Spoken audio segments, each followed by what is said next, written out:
Hello बच्चों, क्या हाल चाल। आज डिस्कस करते हैं आप लोगों को इक्वेशन। ठीक है। सबसे पहला जो सबसे छोटा इसका वर्जन है वो हमारा होता है लीनियर इक्वेशन, यानी कि रैखिक समीकरण। लीनियर मीन्स रैखिक, एंड रैखिक का मतलब है जिसमें वेरिएबल का पावर एक हो। ठीक है। और वेरिएबल का पावर एक जिनमें होता है वो भी कई तरह के होते हैं। जैसे ये एक चर में रैखिक समीकरण है, रैखिक तो है लेकिन एक ही चर में है। और दो चरों वाला रैखिक, जैसे 2i प्लस हमने z लिख लिया और फिर कुछ यहाँ नंबर लिख दिया या नहीं भी लिख दिया, 0 लिख दिया, तो वो दो चरों में हो गया। तीन चरों में जैसे x plus y plus z मैंने लिख दिया, फिर यहाँ पे कोई वैल्यू दे दी। ठीक है। तो ये चरों में, तीन चरों वाला रैखिक समीकरण हो गया। ऐसे ही चार चरों वाला, पांच चरों वाला, and there is no limits of any variable of any चर। ठीक है। किसी भी चर की कोई लिमिट नहीं, कितने भी कर सकते हो, लेकिन उन सबका यूज हमारी लाइफ में नहीं होता। अधिकतर एक चरों वाला, दो चरों वाला, और 11 एंड 12th में आप तीन चरों वाला फिजिक्स में भी आप देखोगे तो वहाँ पर एक्स वाई और जेड डायमेंशंस की वैल्यू की जब बात होगी तो आपको 3 इक्वेशन मिलेंगे, तीन चरों वाले लीनियर। ठीक है।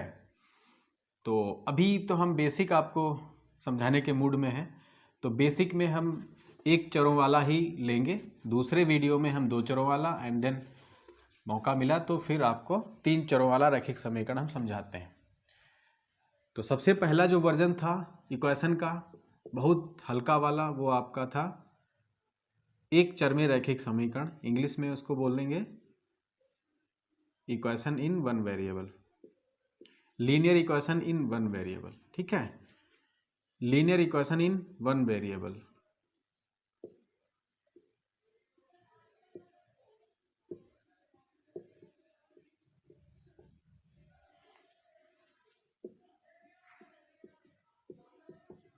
इस चीज को आज हम लोग डिस्कस करेंगे। अब कोई सी वैल्यू ले सकते हैं हम लोग अंटसंट। ठीक है। उसका कुछ न कुछ तो मान आ ही जाएगा। ऐसे ले लिए। ठीक। अब हमें इसमें x का वैल्यू निकालना है, बहुत आसान है। तो जो चर वाला है पद, ठीक, x वाले हैं, उनको इधर LHS में लेके आइए आप, और जो संख्या है उसको दूसरे साइड में ले जाइए, अपॉन 5 आ जाएगा। ठीक। और ऐसे ऐसे भी बच्चे हैं बेचारे जो एक आंसर ऐसे दिया होगा, दूसरा इसका मिक्स फॉर्म में दिया होगा, वो कहेंगे आंसर मैच नहीं हो रहा है, कि 2/5 को कट कर लो, 5 का टेबल 20 में ले जाओ, आगे 0 बढ़ा लो, ये डेसिमल लगा है तो यहाँ 0 सपोज कर लो, और 5 4 जा 20, 6.4 आ जाएगा डेसिमल में, ये मिक्स फ्रैक्शन में, ये इम्प्रॉपर फ्रैक्शन में। ठीक। ये सारे ही आंसर आपके सही हैं। क्वेश्चन अब थोड़ा सिंपल ले लेते हैं, जैसे x/5 minus 2/3 equals to x/7 plus 7/8, like this, ऐसे ले लिया। तो जो x वाला पार्ट है उसको x के पास ले आइए। इसमें सबसे बड़ा नियम यही है, x/5 उधर से लेके आइए, माइनस x/7, और फिर उधर लेके जाइए इसको, 7/8 प्लस का है, इसको लेके जाइए, माइनस का था उधर गया प्लस हो गया, तो 2/3। इसको सॉल्व कर लीजिए, 7x माइनस 5x, 5 7 जा 35, इक्वल टू इसको भी क्रॉस मल्टीप्लाई, 7 3 जा 21, 8 2 जा 16, 8 3 जा 24। Now we can subtract 7x minus 5x, this is 2x upon 35 equals to, इसको इसमें से घटा लेंगे तो 21 में से 16, 5 अपॉन 24, राइट।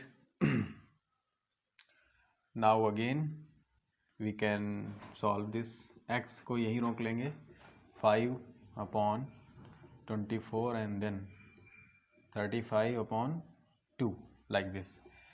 ये हमारा आंसर हो जाएगा। 5 5 जा 25, 5 3 जा 15 एंड 2 17 अपॉन 24 2 जा 48। This is your final answer. ठीक है। इस तरीके से कुछ भी, यहाँ पे y भी हो सकता है, z भी हो सकता है, ए बी सी के फॉर्म में भी हो सकता है, मतलब वैल्यू आपको फाइंड करनी। तो ये हमारा हो गया linear equation.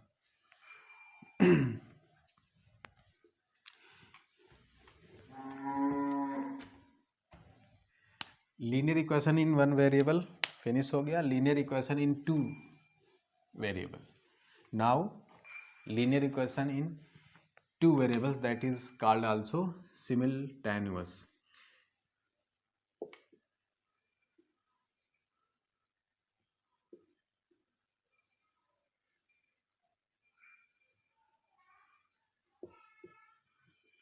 Simultaneous equation means pair equation जो होते हैं, जैसे कि 2x plus y equals to 7, x plus 3y equals to 9। अब इस तरह के जो इक्वेशंस होते हैं जिनमें x और y दो चर होते हैं और दो इक्वेशन दिए होते हैं, एक ये इसको फर्स्ट इसको सेकंड बोलते हैं, तो इसमें आपस में इनको सॉल्व करने का रूल होता है कि x और y की वैल्यू कैसे आएंगे। तो वो चार विधियाँ होती हैं, जैसे विलोपन विधि यानी कि elimination method, and graphical representation method, and substitution method, and then cross product, है ना। तो सबसे जो आसान होती है मेथड वो रहता है एलिमिनेशन मेथड, यानी we can eliminate the terms, right. और एलिमिनेशन से पहले ये देखा जाता है कि हमें किसको एलिमिनेट करना है। तो जिस टर्म को एलिमिनेट करना है उस टर्म की जो मल्टीपल्स हैं, यानी कि जो उसके साथ जो डिजिट्स है वो हमें डिजिट बराबर करनी होती है। जैसे ये 2x लिखा है, ये सिंगल x है, तो हम इस इक्वेशन को 2 जा करें या तो 2 से मल्टीप्लाई करें, ठीक है, और या तो इसको 3 से करें तो y वाला टर्म बराबर हो जाएगा। तो हमें इसको 2 जा करना है। तो हम लोग यहाँ पे क्या लिखेंगे, मल्टीप्लाइंग इक्वेशन 2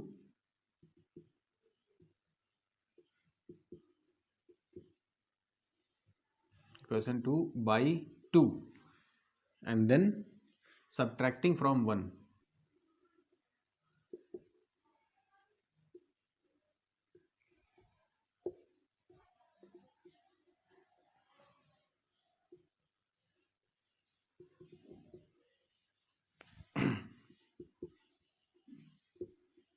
ठीक है, इंक जो है फिनिश हो गई है इसमें। तो हमें 1 से सब्ट्रैक्ट भी करना है, इसलिए 1 को हम लिख लेंगे 2x plus y equals to 17, और यहाँ पे इसको 2 जा कर रहे हैं तो ये हो गया 2x, है ना, और प्लस 6y, 19 2 जा 38। फिर हमें माइनस भी करना है, तो हम लोग इसको माइनस कर रहे हैं, ये क्रॉस हो गया, ये आ गया अपना -5, ठीक है, ये भी माइनस होना है, तो ये आ जाएगा 17 2 जा 30, वो इसमें से माइनस किया तो 1 और ये 21, यहाँ पे y भी आ रहा है बस। अब ये जो -5 ये y का वैल्यू आ गया है, इनमें से किसी में भी रख दो तुरंत x का वैल्यू आ जाएगा, ठीक है। अब ये आपको दिखाते हैं, इसको नोट कर लीजिए या पॉज करके नोट कर लेना। हम अभी इसको मिटा के जो है नेक्स्ट स्टेप जो है वो मैं करने वाला हूँ, ठीक है। y का वैल्यू अपन मतलब y का वैल्यू हम लोगों को किसी भी एक में रख देना है, ठीक है। हाँ, तो अब लिखोगे putting the value of y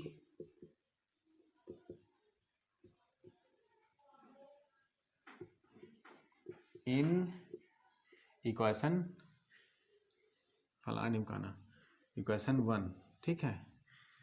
तो 2x को एज इट इज़ लिख लेंगे, y की जगह पे ये जो है वो लिख लेंगे 21 अपॉन माइनस का 5, ठीक है। माइनस की वजह से ब्रैकेट लग जाता है और लगा लेना चाहिए, उसको ऐसे ही नहीं रखा जाता है। सो 2x और ये plus minus 21 upon 5 equal to 17, और इसको उधर ले जाएंगे, ठीक है। 2x equal to 21 upon 5 plus का 17। अब ये कैलकुलेशन करना है, इसको ऐसे ही एक स्टेप और यहीं पे ले लो, है ना। 21 प्लस 17 5 जा 85 अपॉन में 5, और और 2x उसको प्लस कर लीजिए, 5 + 1 6 और 8 और 2 10, तो 106, 5 + 1 6 और 8 2 10, ठीक है 5।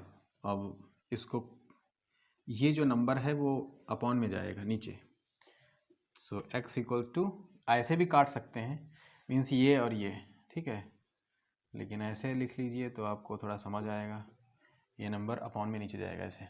अब 2 से ऊपर इवन नंबर है तो उसको काट सकते हैं, 2 5 जा एंड 2 3 जा, अपॉन में 5, फिर इसको सॉल्व करके आप राइट में भी लिख सकते हैं, है ना, 10 जा और बचेगा 3, ऐसे, ठीक है। तो ये आप उनका फाइनल आंसर है।